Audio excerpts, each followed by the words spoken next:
Olá, bem-vindos a todos à segunda edição das Jornadas do Dia de Portugal de Camões e das Comunidades Portuguesas. Hoje estamos no segundo dia alusivo à diáspora portuguesa e eu começo para agradecer por me darem a oportunidade de mediar aqui este nosso encontro. E eu vou iniciar já a passar a palavra a vocês, para vocês se apresentarem, para falarem um pouquinho de vocês, para eu vos conhecer também e assim darmos continuidade a esta nossa conversa. Não sei quem quer iniciar. Eu posso começar. Então, o meu nome é Tiago. Eu não sou originalmente das Caldas da Rainha, mas estudei lá desde o 5º ano até o 12º. Conheci a professora Celina mais ou menos no 9º ano, acho eu, já não me lembro bem. Depois do 12º ano, ingressei na licenciatura em Melgaço, que fica no distrito de Viana do Castelo. Lá tive a oportunidade de conhecer vários desportos a nível outdoor. E quando terminei a licenciatura, tive a oportunidade de vir para a Áustria estagiar numa empresa virada para o rafting. Fiz o meu curso de rafting e desde aí tenho vindo todos os verões trabalhar para cá. E tem sido basicamente este o meu percurso desde do 5º ano nas Caldas da Rainha até agora. Então tu estás há quanto tempo mesmo na Áustria? Na Áustria vai ser o 4º verão que eu vou fazer agora. 4º, 5º verão. Então é sazonal. Sim, é sazonal. Tenho voltado a Portugal porque, entretanto, também estive a fazer um mestrado em desporto de natureza. E o ano passado aventurei-me a ir para a Costa Rica tentar trabalhar como guia de rafting também, só que aconteceram vários contratempos, tive uma lesão no ombro, não pude trabalhar, depois começou o Covid, a empresa fechou, então não consegui trabalhar como guia de rafting. E depois quando voltei para Portugal, voltei depois à Áustria, em julho. E pretendes ficar até quando agora? Agora pretendo ficar até princípio de outubro, volto a Portugal e estou a ver se consigo ficar cá durante o inverno a trabalhar. Mas durante o inverno já não vai ser em rafting, já vai ser um outro trabalho. Leonardo? Sim, posso ir a seguir. Então, eu também sou das Caldas da Rainha, não conheço o Tiago e a Leonor. Depois fui estar para Lisboa, estive lá há 5 anos. Também vivi na China durante 6 meses, onde estive a terminar o mestrado. Depois voltei a Portugal, trabalhei cerca de 1 ano em Lisboa. E desde há sensivelmente 1 ano, mudei para o Luxemburgo e estou a trabalhar aqui no Luxemburgo. A minha formação é mais na área de engenharia, e portanto agora aqui no Luxemburgo estou a trabalhar na Amazon. Faz agora 1 ano também. Mas sim, é bom voltar a ver-vos a todos também. Leonor, bem-vinda. Obrigada, olá a todos. Eu sou a Leonor, também sou das Caldas. Cresci nas Caldas e estudei em Lisboa também. Na altura fiz Erasmus em Barcelona, por isso estive a viver em Barcelona durante 3 meses. E depois e ao terminar a licenciatura, depois de umas experiências de trabalho em Lisboa também, tive a oportunidade de fazer um estágio que se chama PEPAC, que é os estágios do Estado, da Administração Pública, especificamente no Ministério dos Negócios Estrangeiros, e portanto agora estou desde fevereiro e é onde vou ficar agora até o final do ano. Estou no Uruguai, a estagiar na Embaixada de Portugal cá, e não é bem a minha área de formação, eu sou da área de comunicação. Acaba por estar relacionado, mas estou mais agora a estagiar na área de relações internacionais e do outro lado do charco, como dizem aqui, do outro lado do Atlântico. Ora, bem-vindos todos a este nosso encontro. Eu vou-me apresentar, porque eu não me apresentei logo no início, né? Eu sou a Margarida. A minha história é um bocadinho diferente da vossa. Eu emigrei já faz 10 anos. Estou no Brasil, em Curitiba, aqui bem no sul. Eu vim porque o meu marido emigrou. Ele é português também, ele é de Alcobaça. Eu sou das Caldas. Morávamos em Alcobaça. Morámos lá 10 anos. Entretanto, veio aquela crise toda ali em 2008 e em 2011 nós decidimos fazer as malas e partir. E como não sei se recordam de um certo ministro nessa altura dizer vão fazer pastéis de nata lá para fora, e nós fizemos isso. Então nós viemos para o Brasil fazer pastéis de nata. E aqui estamos há 10 anos já. Temos padaria e confeitaria portuguesa aqui. E aqui estamos, né? Entretanto, já nasceram 2 crias, 2 terroristazinhos luso-brasileiros, e aqui estamos, prontos. E agora vamos dar continuidade a esta nossa conversa. Então, eu quero saber, já de apresentações feitas, eu queria saber, um por um, quais é que foram as expectativas em relação aos países que vos acolheram. Não sei se querem continuar falando pela mesma ordem, vamos intercalando. Deixo convosco. Continua. Se quiser. Ok, eu a expectativa que tinha da Áustria estavam lá em cima, as expectativas, para ser sincero, porque sempre que ouvia falar da Áustria, ouvia falar de um país espetacular, como a Suíça. Portanto, as expectativas estavam bem lá em cima e acho que foram correspondidas, porque quando cheguei cá vi um país totalmente organizado. Há muitas pessoas que acham que os austríacos são arrogantes. Existem austríacos arrogantes, mas a maior parte com quem eu lido todos os dias não tenho essa percepção deles. Acho que até são pessoas simpáticas. É incrível sair à rua, dar um passeio e todas as pessoas com quem nos cruzamos na rua saludam-nos, dizem bom dia, boa tarde, o que seja. E isso é incrível, que em Portugal não acontece com tanta frequência. E depois a paisagem, fiquei apaixonado pela paisagem quando vi o Rio pela primeira vez, que era o meu local de trabalho, o meu escritório. Fiquei apaixonado. Aquela água clarinha, azul clarinha, é uma coisa incrível, gostei muito e continuo a gostar, por isso é que voltei sempre. Essa forma como falaste que os austríacos são mais calorosos, isso repercutiu muito na forma como tu foste acolhido, sentiste isso? Sim, é assim, eu também estou a viver dentro de uma sociedade que, onde quer que estejamos no mundo, está sempre um bocadinho à parte da sociedade normal, porque as pessoas que estão ligadas ao outdoor normalmente têm uma visão de vida um bocadinho diferente das pessoas que têm um trabalho regular, por assim dizer.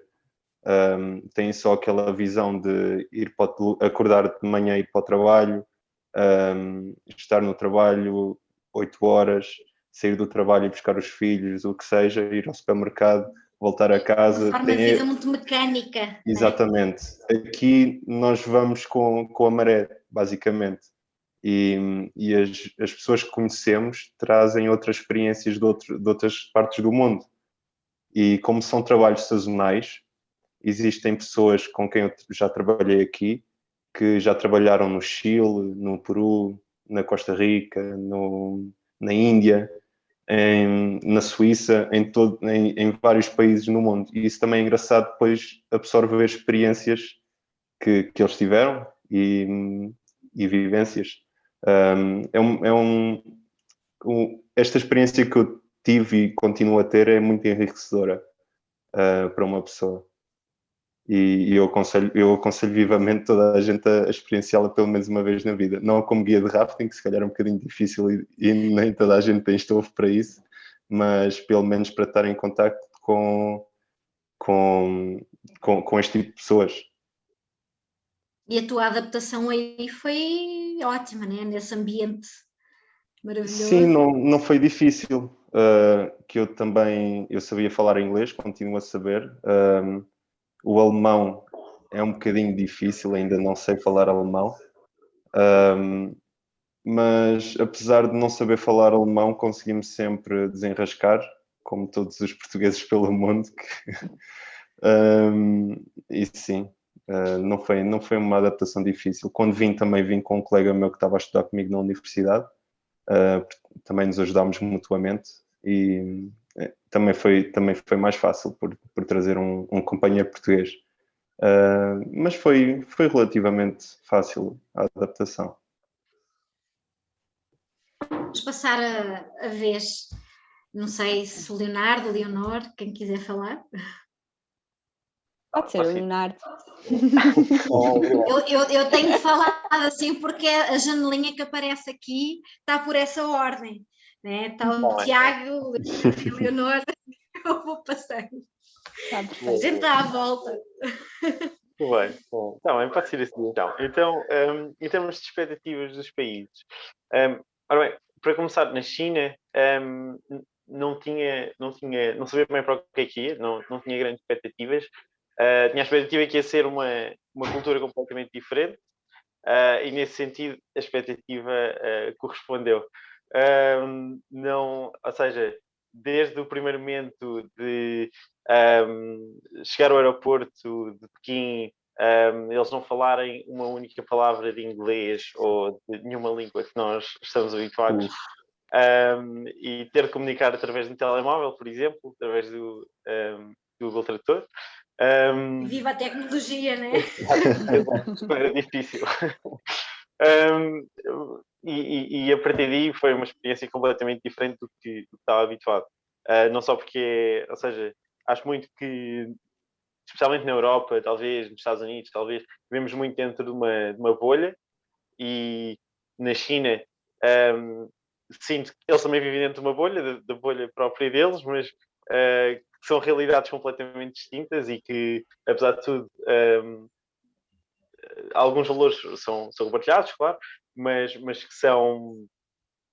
que influenciam bastante a maneira como as pessoas vivem, naquilo que pensam. E lá não tive muito contacto com portugueses. Fui sozinho para lá e não conheci 2 ou 3 portugueses por lá. Depois, no Luxemburgo, já é um bocadinho diferente. Aqui a comunidade portuguesa já é um bocadinho maior. Tinha essa expectativa também, mas pronto, tinha uma expectativa de ir para um país europeu e, portanto, dentro da Europa, acho que acima de tudo são muito parecidos uns com os outros. Não sei se concordam comigo ou não, mas é o The Old Continent, não é? Portanto, são não sei, parece que são todos um pouco parecidos, até mesmo a nível dos valores, principalmente. Também não falo nem luxemburguês, nem alemão, com o Tiago. Nem falo francês, só o nível básico de não passar fome no supermercado. E, portanto, aqui eu trabalho acima de tudo em inglês, mas como há uma comunidade portuguesa tão grande aqui, acho que são cerca de 20% da população tem descendência portuguesa. Os portugueses em todo o lado, no supermercado, os anúncios oficiais do governo bem português também. É engraçado nesse sentido. Estás numa friendly zone. Exatamente. Completamente. Assim, muito e aprendeste a falar chinês? Só o suficiente para não passar fome também. Contar até 10, assim aquelas. Não sei se isso é suficiente, porque agora já te ia perguntar o que é que se come lá na China, né? Eu ia fazer uma pergunta ao Leonardo, só para me tirar a curiosidade. Em que ano é que foste para a China? Fui em 2018, no final, a meio de 2018, de agosto. Ok, mas era só essa pergunta, só queria saber isso. Vocês estão à vontade para falarmos com os outros, tá? Eu estou a tentar mediar, isto não é uma entrevista. Eu só estou a tentar sacar mais informações de vocês. Para lá está o sacar. Eu avisei já porque eu vou usar algumas expressões brasileiras, tá? Acho engraçado. Leonor, fala um pouco. Bom, desculpa, Leonardo, de interromper. Não, já terminei. Vamos falar um pouquinho então com a Leonor, saber um pouquinho mais sobre as expectativas do Uruguai, né? Estás aqui na América do Sul, né? Nós estamos fora da friendly zone lá da Europa, aqui as coisas são um bocadinho diferentes, né? Sim. E isso que achei graça que o Leonardo, como primeiro esteve na China e agora está no Luxemburgo, o comentário dele é que realmente não é, pronto, isto, o velho continente é tudo um bocado parecido, porque ele teve um choque cultural tão grande que agora já não, quase não vê diferença. Sim, acho que isso acontece quando sai da Europa. Mas pronto, mas falando sobre expectativas, eu tinha escolhido o Uruguai como primeira opção para o meu estágio. A minha segunda opção era Vigo, em Espanha, ou seja, era uma viagem de comboio, não tem nada a ver. Mas pronto, investiguei um bocadinho sobre o país, eu já tinha estado na Argentina e noutros países da América do Sul. Investiguei um bocadinho sobre o país, sobre o Uruguai, e é provavelmente o país da América Latina, daquilo que eu percebi, não que eu conheça muito bem a América Latina, mas que é o mais também próximo à cultura europeia, por isso o choque cultural não é assim tão grande. A forma, claro que há coisas muito diferentes, mas já tinha percebido isso um pouco antes de vir e a expectativa corresponde um pouco. Apesar de serem latino-americanos, são... a mentalidade em muitas coisas é bastante parecida à mentalidade europeia. Portanto, o Uruguai está bastante a corresponder às expectativas. É um país muito bonito, tem praias incríveis, faz muito vento, que eu não estava à espera. Acho que isso era a única coisa que não estava assim dentro dos planos, mas sim, mas acho que o sair da Europa cria essa consciência não só como... Ou seja, acho que sair de Portugal, por exemplo, quando estive em Barcelona, percebi um bocadinho, conheci-me melhor enquanto portuguesa e agora conheço-me um bocadinho melhor enquanto europeia. Ou seja, perceber as diferenças... A escala é outra. A escala é outra, exatamente. Sim. É exatamente isso. Mas em termos de expectativas, o Uruguai é um país fantástico. E estou a gostar muito. É bom porque, ou seja, assim, também o Uruguai é um país pequeno, né? Eu vejo, por exemplo, em relação a mim, né? As minhas expectativas em relação ao Brasil, eu não fazia a mínima ideia do Brasil, da existência do Brasil como eu o conheço agora, né? Porque Claro. a nossa ideia, Brasil, praias, samba, muita prostituição, muitos assaltos, é muito essa ideia que nós temos aí em Portugal, né? Existe ainda muito preconceito com o brasileiro, um pouquinho também por causa nos anos 90 houve uma leva de imigração muito grande do Brasil para Portugal, né? E a gente já sabe o que é que isso levou lá, né? Levou muita prostituição, levou muito bandido, levou muita a corja, como eles falam aqui. As pessoas evoluíram, os tempos evoluíram e jamais se pode generalizar as pessoas. Eu tenho uma pergunta para ti. Podes fazer, se quiser. Posso?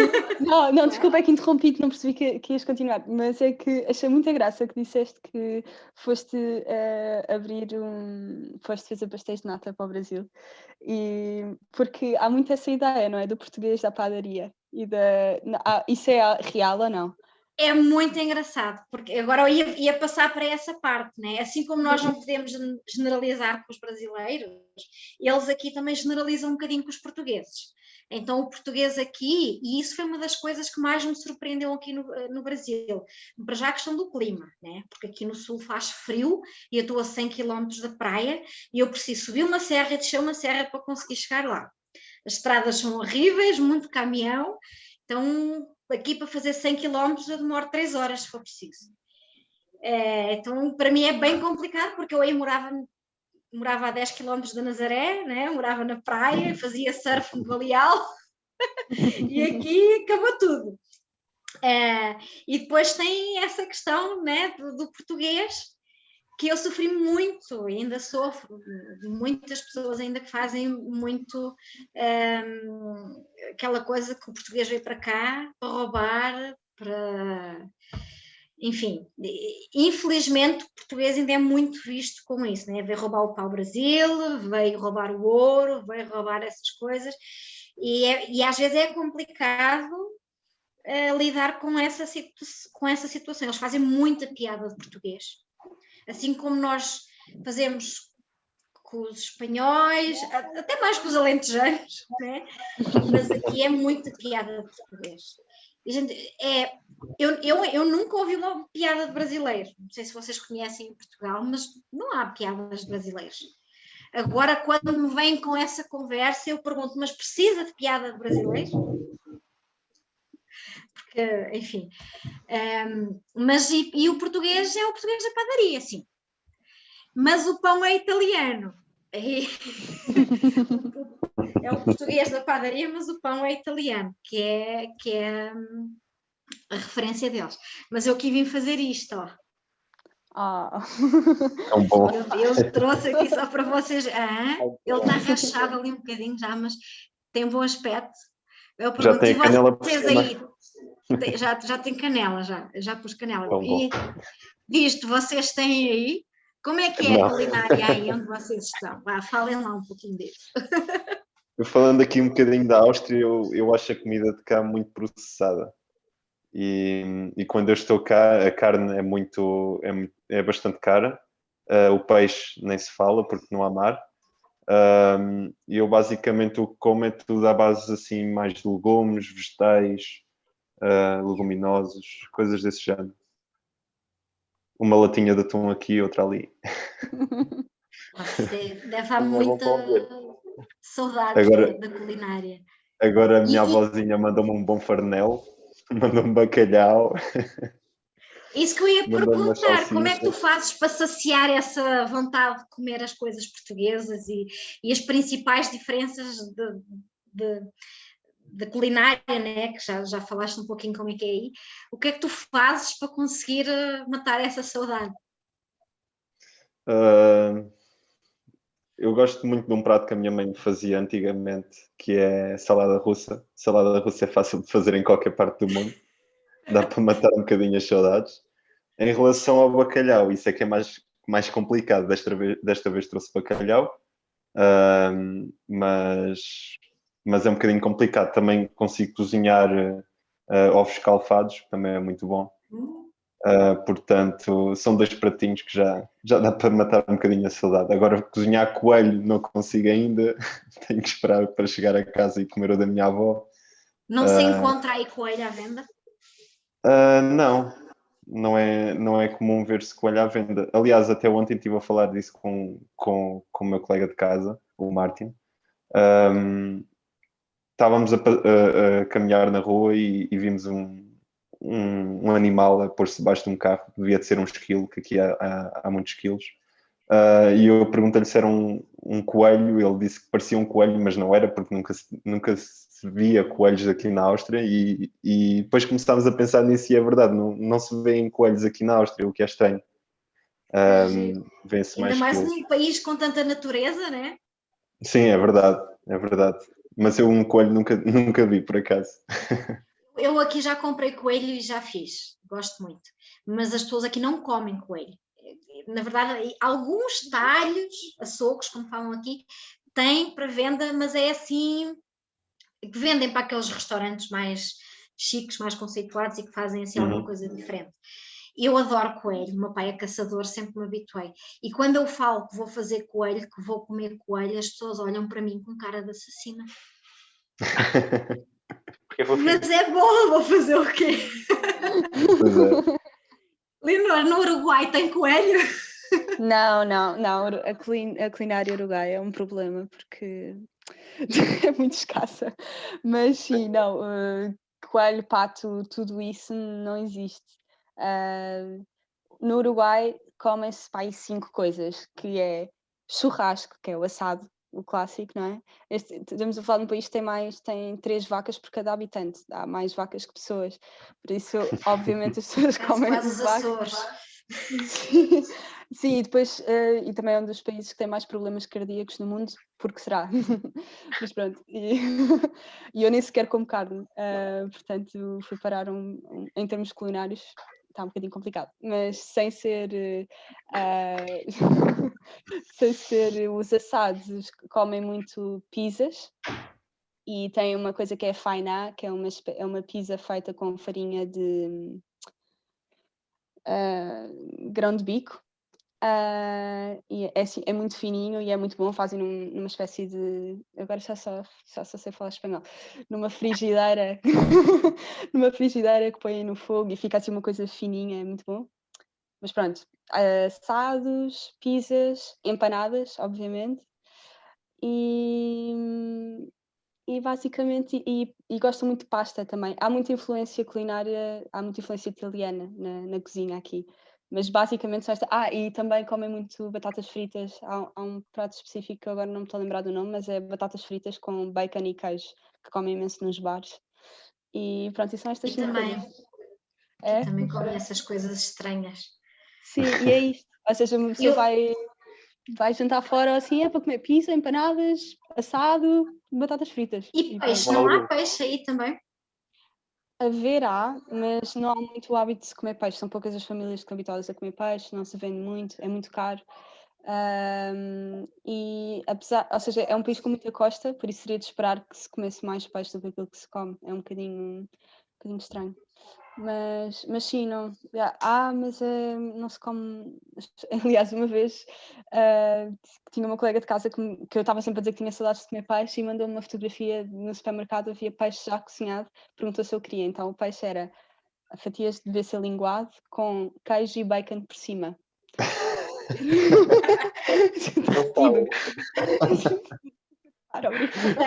Que bom. Mas é essa coisa da costa é engraçado, porque olha, né, o Brasil, né, lá desde o norte, nordeste, até cá abaixo, né, até o Uruguai, inclusive. A Argentina, toda ali a parte de baixo, e aqui o peixe é horrível. E o peixe só comem peixe frito, as pessoas não sabem comer peixe, só comem peixe frito. Ali no Nordeste, até para a parte da Bahia, até fazem a moqueca, que é muito boa, que é tipo a nossa caldeirada, só que tem o azeite de dendê e o leite de coco, que eu adoro. Quando vou a Portugal eu levo o dendê, que é para fazer a moqueca aí para os meus pais e para a minha família. Mas as pessoas não sabem comer peixe. E o peixe aqui também não é saboroso. Pois não. É estranho, porque é um peixe de águas mais quentes, né? Muito diferente do nosso peixe de água fria.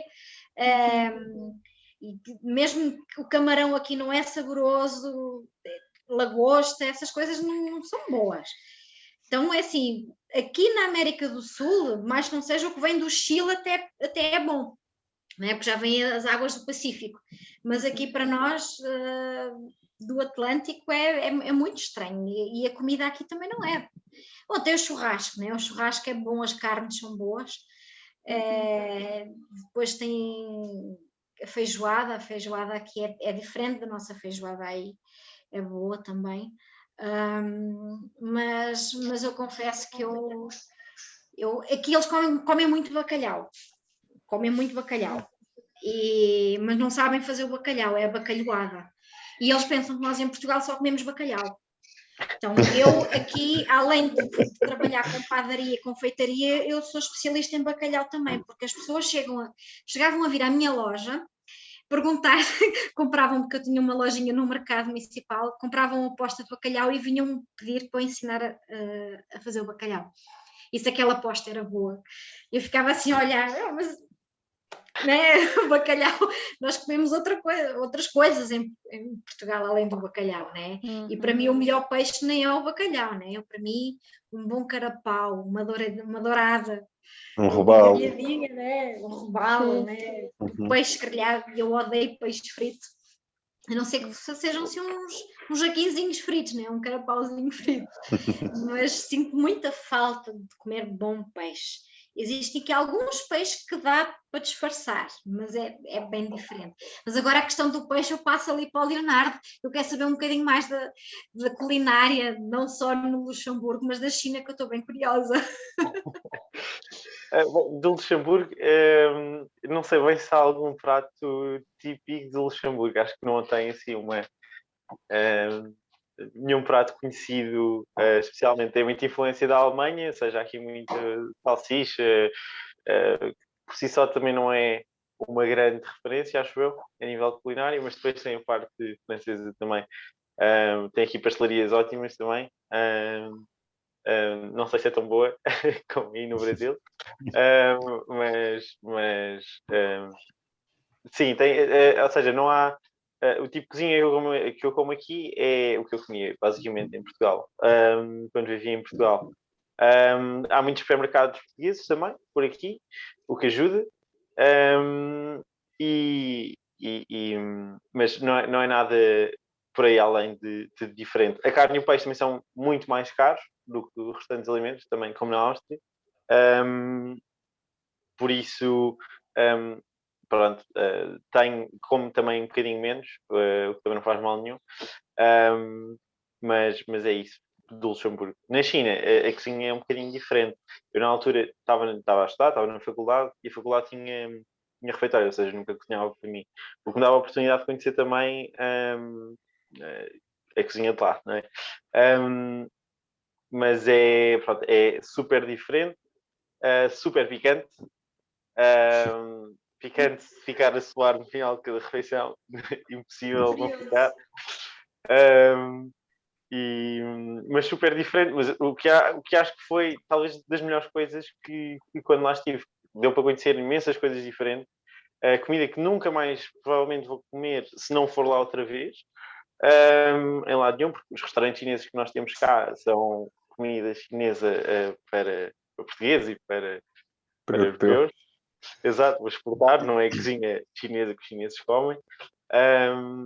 Mas é super diferente. Não comia nada, ou seja, comia só assim, estranho, mas que eles não comem no dia a dia, é só naqueles mercados para turistas, no fundo, comiam escorpiões e assim, umas coisas assim um bocadinho mais estranhas.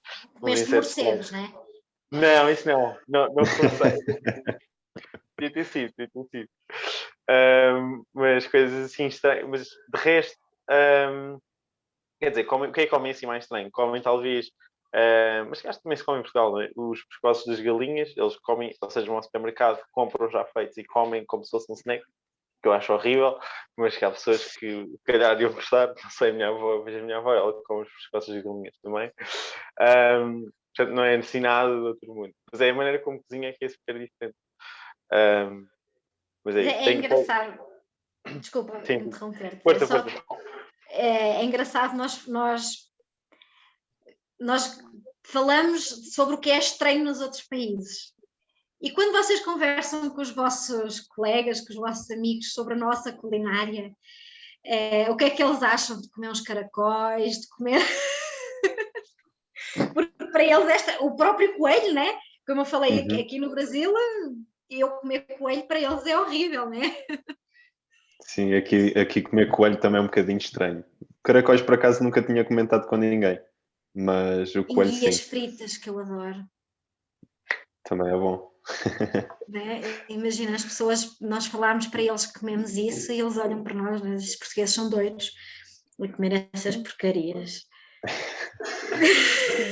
Eu tenho um amigo uruguai que nisso de conversa do que é que nós comemos e não sei o que, disse que comíamos caracóis. Então, passaram uns dias, ele confundiu-se e ele faz compostagem em casa, então ele disse: tenho imensas minhocas em casa, queres? Tu não comes minhocas? É que eles aqui não fazem diferenciação aqui no sul. Tanto que eles chamam aos caracóis de... não é minhocas, faltou uma palavra agora, mas é tipo larvas mesmo, é tipo... Para eles é tudo o mesmo. Sim. Lagartas. Lesmas, é lesmas. Eles chamam o caracol de lesma. Vocês falam, mas tu comes lesmas? Eu adoro lesmas. Adoro. Sim, não. Mas sim, para perceber o nível de estranho, ou seja, para mim eu dizer que como pato ou como coelho, então mas vais ao parque e roubas patos, ou como é que funciona? Como é que funciona isso? É tudo estranhíssimo, sim. Olha que eu conheço um senhor que morou aqui muitos anos e ele, como bom português, gostava de coelho e isto há uns anos atrás não se encontrava nem coelho nos açougues, nos talhos. Então ele chegou no cúmulo de ir a um pet shop comprar um coelhinho, que nem o da Celina, que mandou há pouco uma mensagem de um coelho maravilhoso aqui, que deve ser o coelho de estimação dela, e ele comeu esse coelho. Eu uma vez fiz um coelho, postei a foto, tenho uma gata chamada Amália, e eu tirei uma foto da Amália e depois postei a foto do coelho cozinhar. Quase que tive a polícia a bater-me na porta, mas depois eu não, esse é um gato, este é um coelho, são coisas diferentes. Mas a gente goza um bocadinho também com a situação. Olha, mas agora falem um bocadinho também, além dessas diferenças da gastronomia, as diferenças culturais também, como é que vocês lidaram com essas questões culturais, digamos assim? Questões culturais. Os costumes, tudo isso. Aqui na Áustria eles continuam a ser muito católicos também. Em Portugal já não acontece tanto isso. Acho que na minha geração já a maior parte das pessoas já não são tão católicas como antigamente, mas cá continuam a ser bastante católicos. Já agora, quais são as vossas idades? Vocês apresentaram-se, mas não disseram as idades, só para eu ficar. Eu tenho 25. Eu também. Eu tenho 23. Desculpa, Tiago. Eu tenho 39. Eu também não tinha muito mais a acrescentar.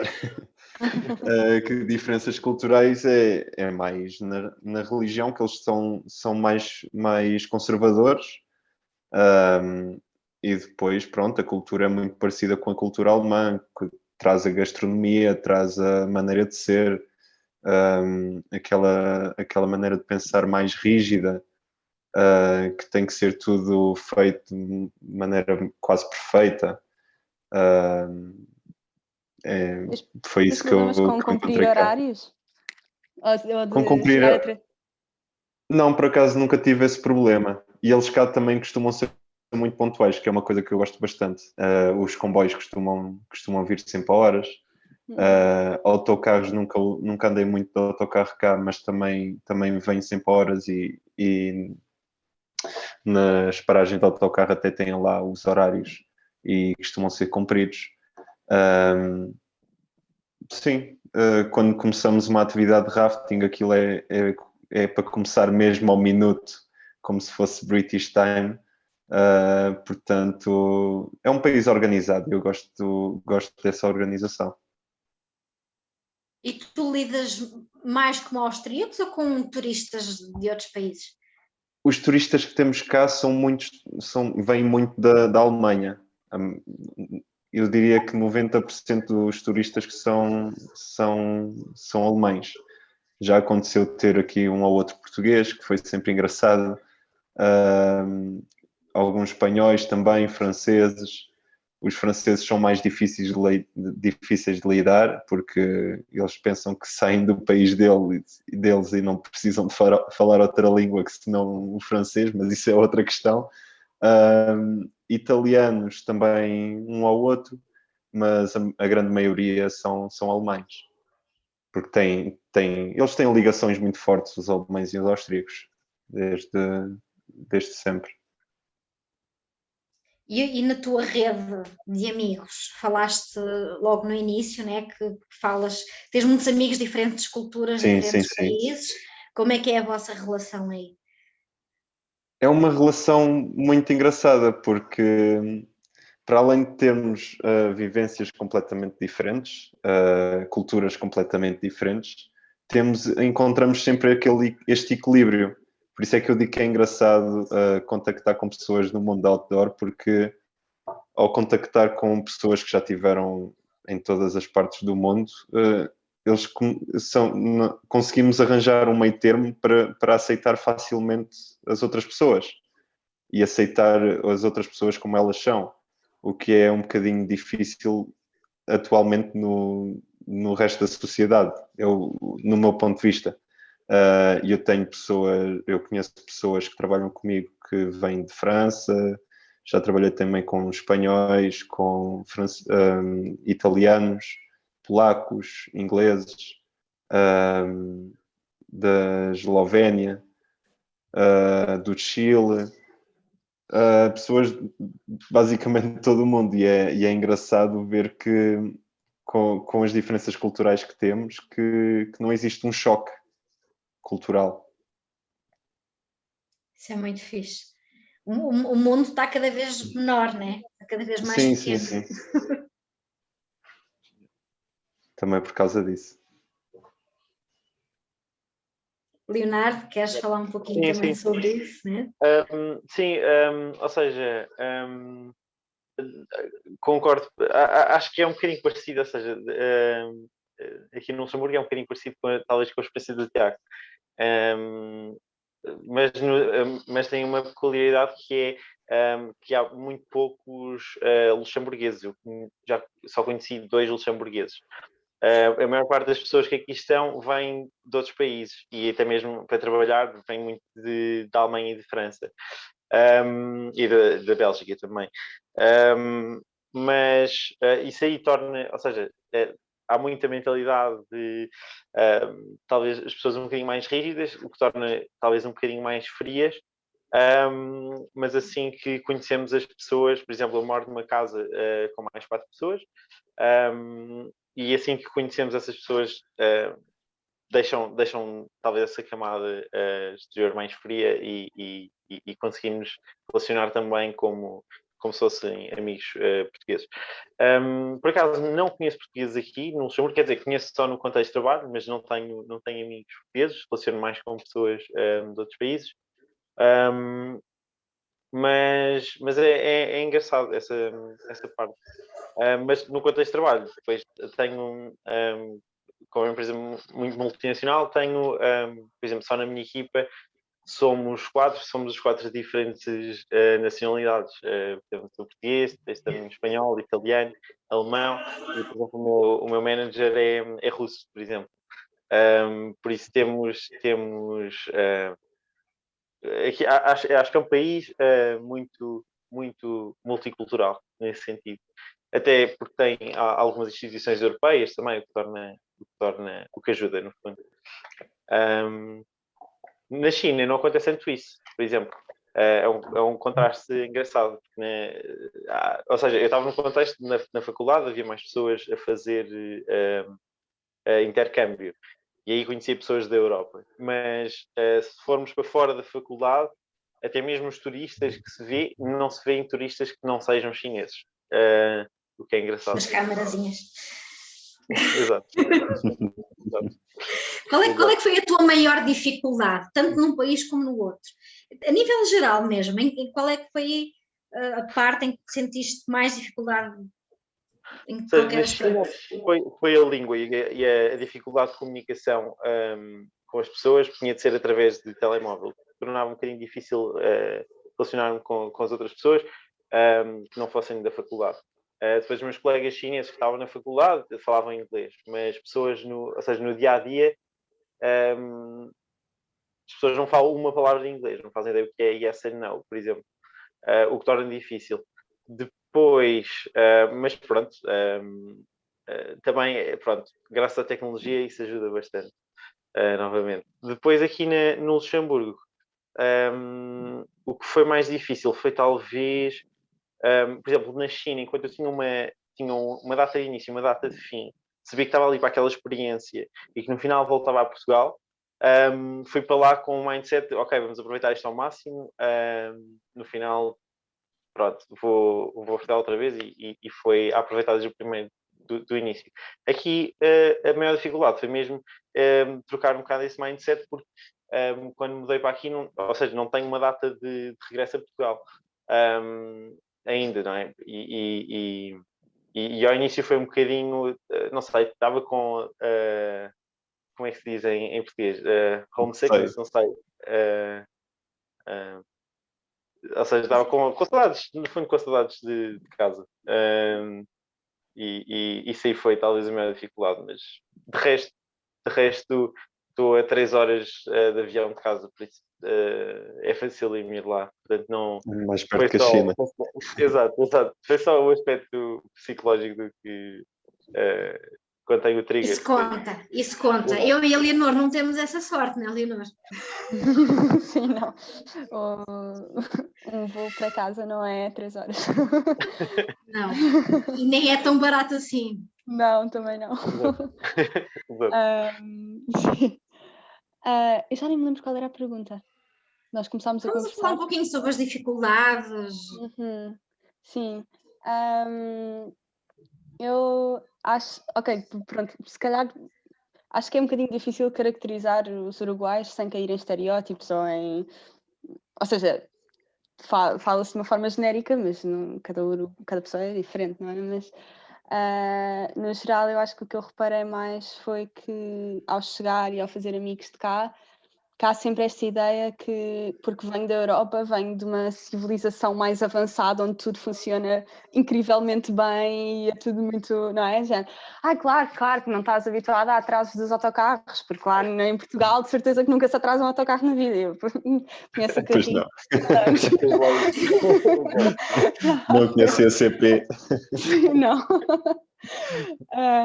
E como é que são os autocarros aí? Eu o Uruguai não conheço, mas conheço o Paraguai.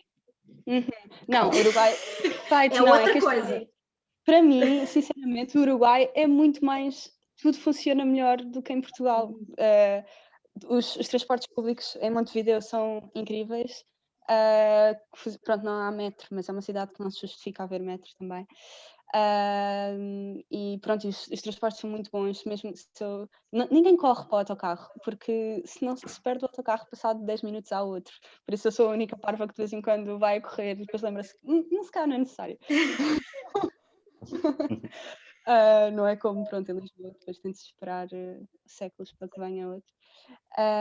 Mas funciona tudo muito bem, tudo que é instituições públicas é tudo muito fácil, é tudo muito online, os sites funcionam muito bem, tudo que seja, dizem trâmites, ou seja, tudo que seja procedimentos, coisas burocráticas que é preciso fazer, é muito simples e isso tem ou seja, das coisas serem tão organizadas, tem alguns inconvenientes, por exemplo, eles têm cartão de cidadão, digamos, eles chamam a cédula e usam para tudo. E eu não tenho cédula. Eu podia fazer, porque é muito fácil fazer um cartão de cidadão cá, mas não se justifica para o tempo que eu estou cá.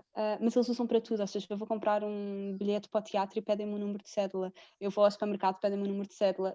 Pedem-me um número para tudo, porque é uma forma, não sei, por exemplo, em vez de termos o cartão Continente, temos a nossa cédula e está associado... Aqui é o CPF, que é tipo número contribuinte.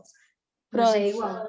Pronto, é a mesma coisa. Então, às vezes parece que cédula, não tenho. E faz ali encrava ali uma coisa, como assim não tens? Então como é que nós vamos fazer? Só existe. Não és real, não. É uma falha no sistema. Mas sim, mas as coisas são todas muito organizadas e pronto, e é engraçado que às vezes falam comigo do género, pois, porque na Europa deve ser tudo muito melhor e não sei o quê. Não, é ao contrário, eu acho que o Uruguai é um país que funciona muito bem, é muito organizado. Agora, pronto, acho que a maior dificuldade que às vezes tenho é não ter cédula e também é o habituar às coisas funcionarem de forma diferente. Por exemplo, eu agora estava à procura de casa, agora estava a alugar uma casa, mas quando estava à procura havia coisas que para toda a gente era óbvia que para mim não eram. Por exemplo, eu vi um anúncio para uma casa e o preço era X. Pronto, o preço é X. Provavelmente tenho de acrescentar gastos, mas tudo bem. Não, ou seja, punham preço X e depois punham gastos comuns e outro preço. E pensei, ok, isto mais isto é o preço que eu vou pagar pela renda, não é? Mas não, depois tem imposto domiciliário, ou seja, o imposto da casa, o IMI, é a pessoa que é o inquilino que paga. Aqui também. Sim, mais seguro. Sim, seguro. Também é preciso uma garantia. Sim, é preciso uma garantia. Somos nós que pagamos à agente imobiliária, não é o proprietário. Ou seja, eu para pago uma renda extra que é a comissão da agente. Para mim não tem lógica, porque a agente é contratada pelo proprietário, não é por mim, não me está a fazer nada. Sabes que aqui fazem isso, mas eu descobri que é ilegal. Não, mas cá ela passa num recibo, uma fatura. Ou seja, é legal, mas não percebo porque é que é assim. Depois, os gastos comuns, na verdade, não são os gastos da casa, é os gastos do condomínio. Ou seja, além desses gastos, é preciso acrescentar os gastos normais, não sei o quê. Pronto, então é essas coisas, não é? Porque uma pessoa vê algo que parece óbvio, ou seja, isto funciona assim, e de repente não, funciona de uma forma completamente diferente, que como toda a gente sabe, não é preciso explicar. E há assim umas coisas, às vezes, no dia-a-dia, Mas tem cozinha, porque aqui, acreditas que no sul no Brasil, principalmente aqui em Curitiba, alugam as casas sem mobília na cozinha. Ou seja, sim, alugas a casa sem nada. Eu, por exemplo, esta casa que eu estou agora é um condomínio privado, um condomínio fechado, e eu mudei-me há 2 semanas para aqui. Estava num apartamento e alugámos casa. Eu tive que montar a cozinha. Tive que comprar móveis para tudo porque não tinha nada. Então, é daquelas coisas, como assim alugar uma casa que não tem nenhum móvel de cozinha, não tem uma pia para lavar, não tem uma lava-louça, não tem. Muito comum, não. Para mim foi muito difícil encontrar uma casa que já tivesse mobilada, quanto mais isso. Ou seja, é muito comum alugar em casa, ou seja, não há gás natural normalmente nos prédios, não há, pronto, o acesso ao gás. Portanto, as pessoas têm um calefone, que é onde se aquece a água, agora não me lembro do nome em português. Aqui são duches elétricos, nem isso tem. Uma cafeteira, se calhar. Não, é um... Cilindro. Esquentador. É um esquentador. Sim, acho que é um esquentador, sim. Acho que é isso. É uma botija de água, não é? E é elétrica e ali aquece a água e depois, quando aquilo está ligado... Há casas em Portugal que também têm, mas... É um cilindro, é um cilindro. Pronto, sim, exato. E podem alugar a casa sem isso, então é preciso perguntar se a casa tem calefone, porque senão não se tem água quente. E também vem muitas vezes sem fogão e forno. E além disso também o fogão e o forno é preciso botijas de gás, porque não há gás natural, não é? Pronto, e sim, essas coisas, exato, muito pouco prático. E moramos nós no novo mundo, não é? Podiam facilitar um bocadinho, mas está bem. Porque se calhar também não há tanto o hábito de alugar casas, ou não sei, ou pronto, ou é assim, é aceitar. Mas olha, aqui no Brasil é igual também, não é? Aqui a questão das maiores dificuldades que eu encontrei aqui e esse choque cultural que eu tive aqui vem muito com aquela coisa, vais para o Brasil, falam português, né? Porque sim, eles não falam brasileiro, tá? Eles falam português. E é super fácil de falar, de entender e tudo isso. Esquece, tá? É assim, nós temos de ter muito cuidado com as palavras que falamos aqui, né? Porque se eu falar rapariga aqui é o fim do mundo, porque rapariga é outra coisa, assim como eles falam coisas que eu nem vou mencionar aqui, porque para nós portugueses não é bonito, e eles falam e até eu conseguir entender, né, as coisas, e eu tive que mudar as minhas expressões, tive que mudar a minha forma de falar mais devagar, porque eles não entendem nada do nosso português.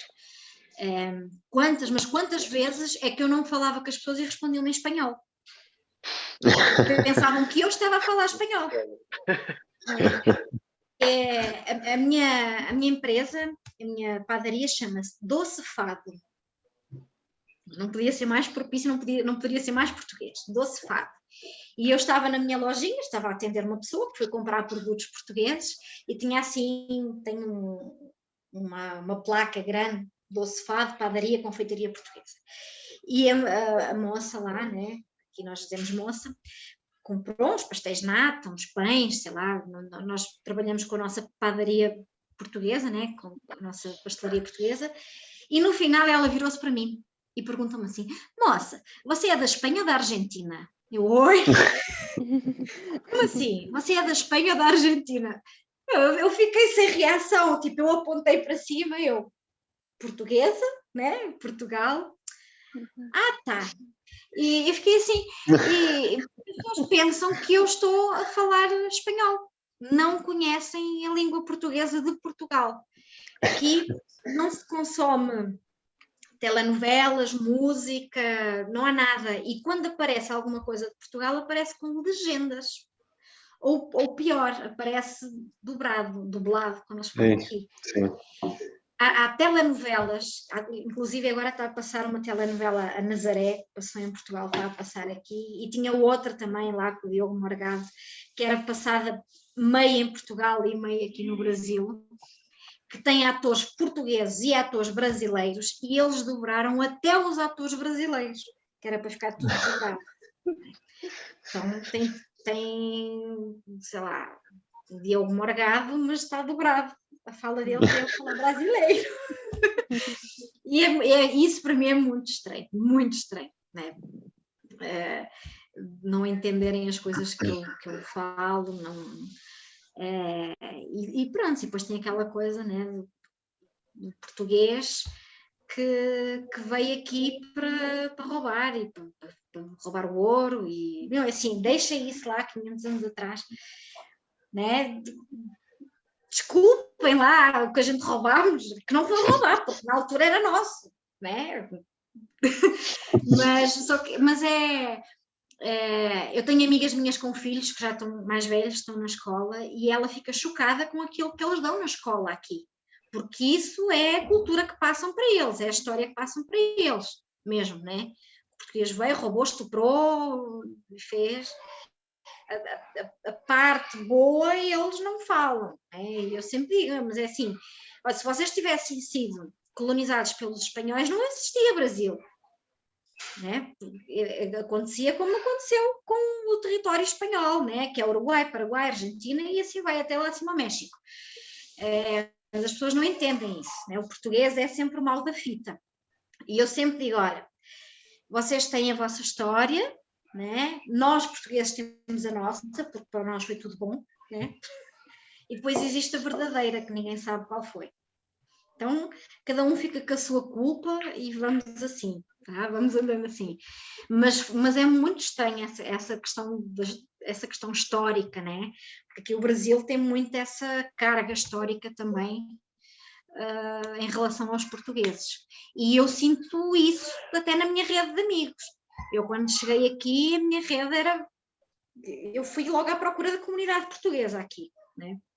Eu sou muito de socializar, né? Eu fazia trabalho jornalístico também, trabalhei em revistas e em jornais aqui, fui correspondente durante muitos anos da RDP Internacional, todas as semanas eu levava notícias do Brasil até às comunidades portuguesas em todo o mundo,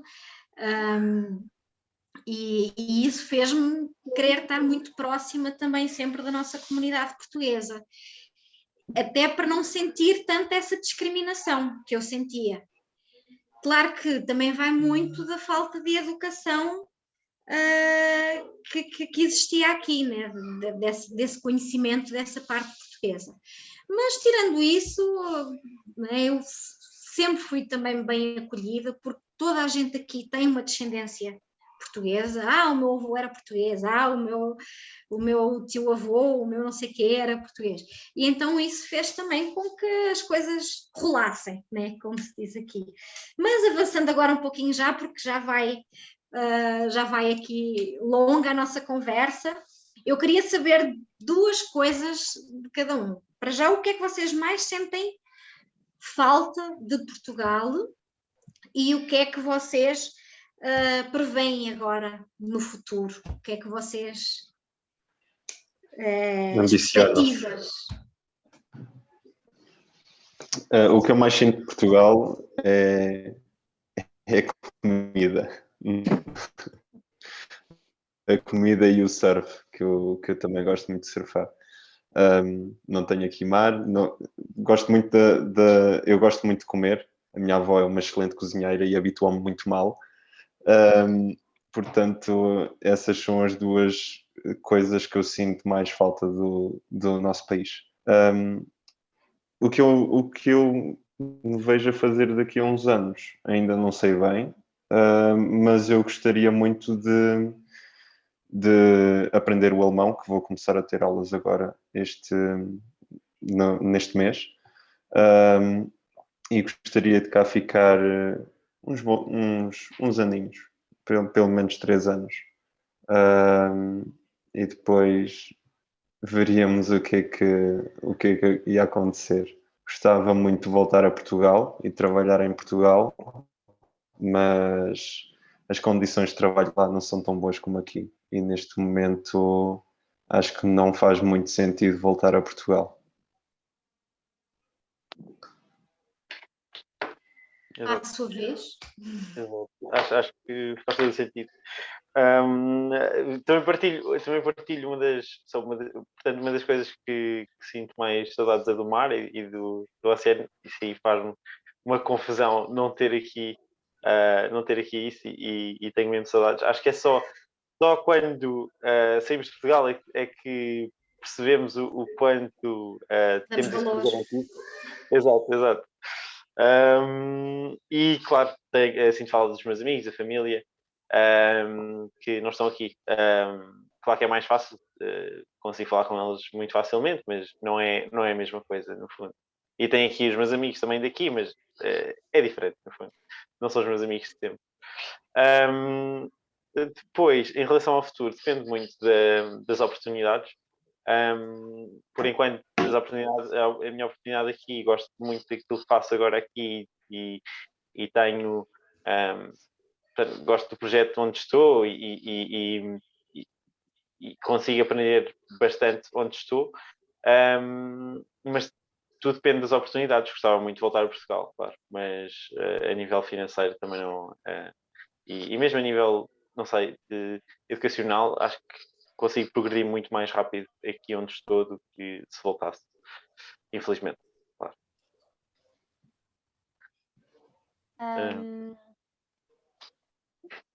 Eu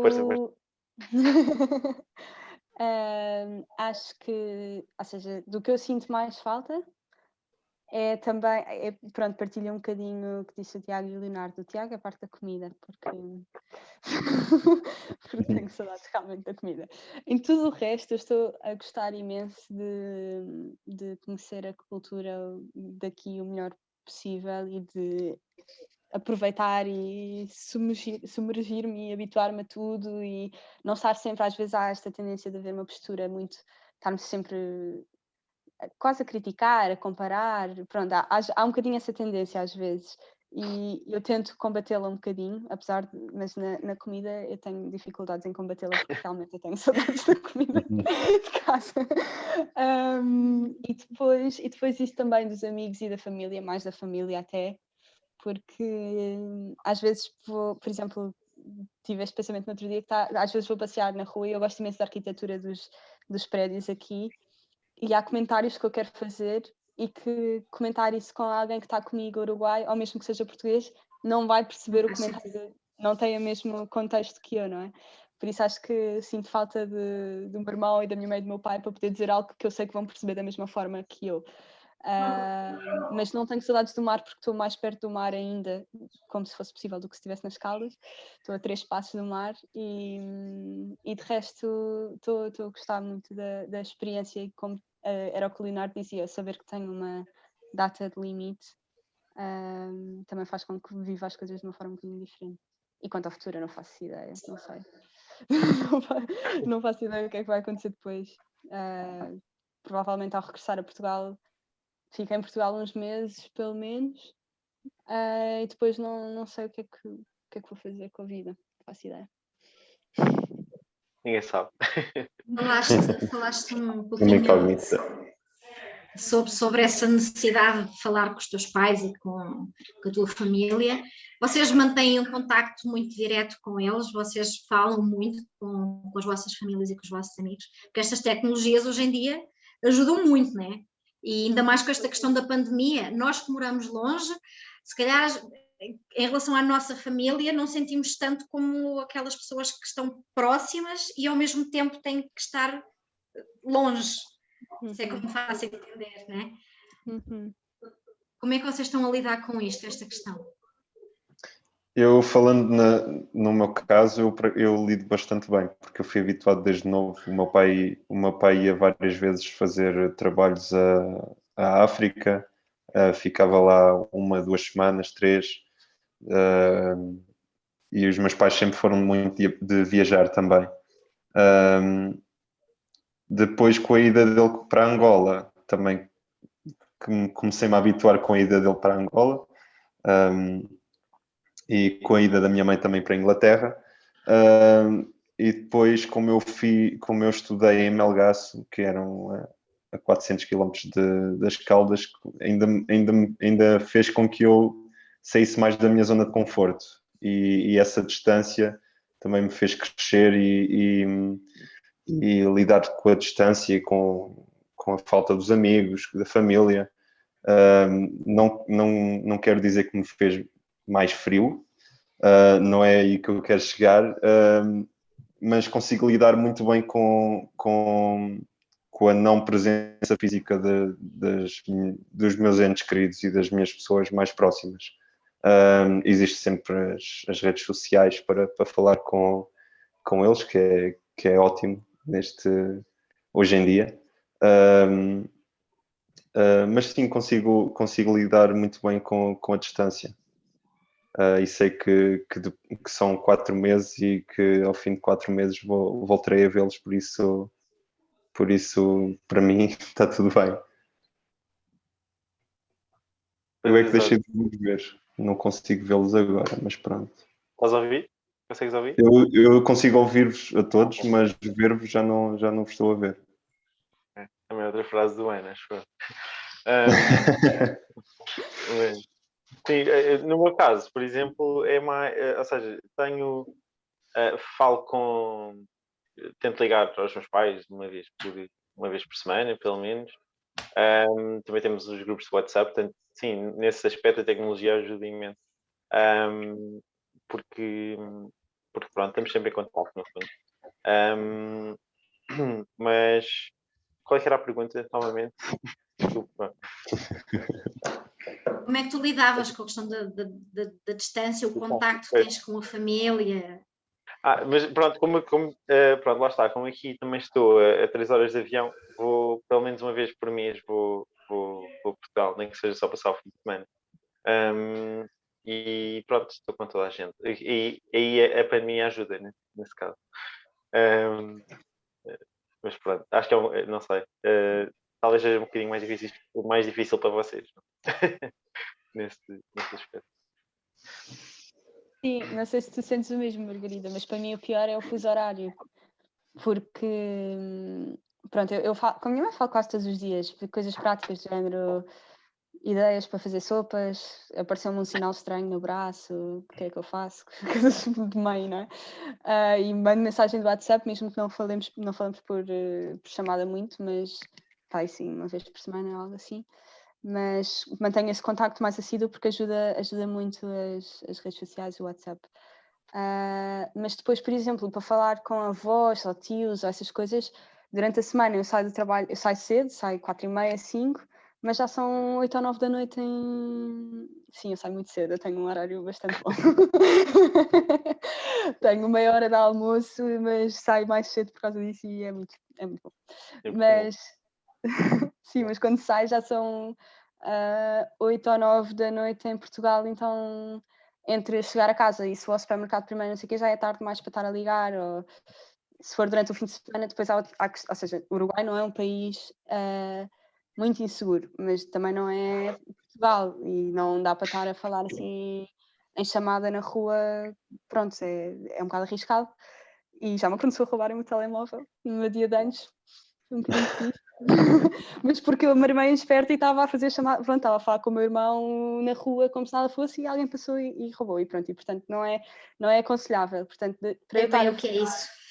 Sim, portanto para eu estar a falar com os meus avós ou os meus tios tenho de retirar um tempo do meu dia que seja compatível com o horário deles, em que esteja em casa sossegada para fazer e isso acaba por ser o mais difícil, mas pronto, mas gere-se, é assim. Também não é assim o fim do mundo, não é? Eu tenho a sorte que os meus pais deitam-se tarde, então às vezes são 8, meia-noite lá em Portugal e eu faço chamadas à mesma. E curiosamente eu acho que eu falo mais com eles agora do que quando eu estava aí em Portugal. e às vezes, se calhar, ficava uma semana ou duas sem a gente se falar, quando eu estava em Alcobaça e eles nas Caldas. E aqui todas as semanas a gente faz chamadas, ainda mais agora com as crianças, né?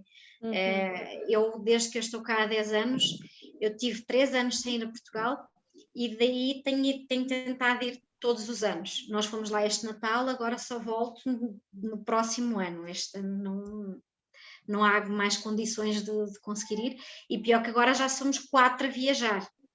Né? Eu no Natal cometi a loucura de ir sozinha com as 2 crianças, um de 2 meses e outro de 2 anos, imagina. Mas correu tudo bem, né? Dormiram o voo todo, graças a Deus, deu tudo certo. Mas agora só vou voltar. Mas nós conversamos bastante.